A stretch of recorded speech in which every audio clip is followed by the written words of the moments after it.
Well, it's certainly been an interesting project. The construction method was a lot less expensive than conventional.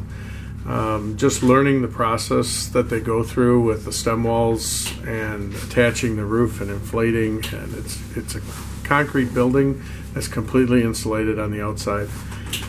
South Industries was a tremendous partner coming into this, and all of our subs have been on site almost since day one, and being able to move from dome to dome as the need arises. So we've had very little downtime on the project, and we're looking forward to an August start. I think we see a lot more of this style building in the south and through Tornado Alley. A lot of safety advantages to this type of building. In Wisconsin, this is the first one in an entire school. There are schools that have similar style buildings, looking buildings for individual things like auditoriums and gymnasiums, but not this construction process. And there is one in Grand Meadow, Minnesota that's similar, and that is the second in the Midwest that we're aware of. There's no load-bearing walls, correct? There are no load-bearing walls. None of them are structural. So it's just metal studs and drywall. And that gives us, in the future, 10 years down the road, if we want to remodel the inside, there really is no engineering required. The other part, the dome's strength allows us to hang 1,000 pounds on a square foot of the dome ceiling.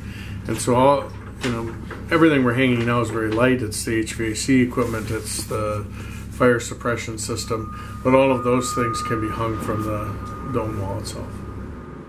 Once the foundation is in place, the constructors build a form wall, and it's one-sided.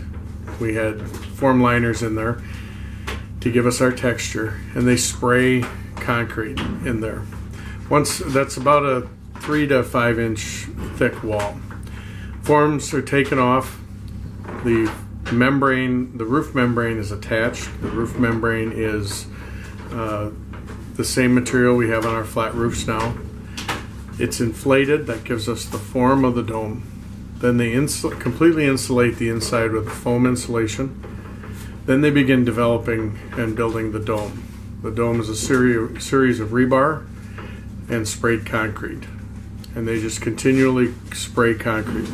In the ring beam, which is where the curved part meets the stem wall, that has 3 different layers of rebar. So 3 different layers of reinforcement in there, because that's where all the weight is.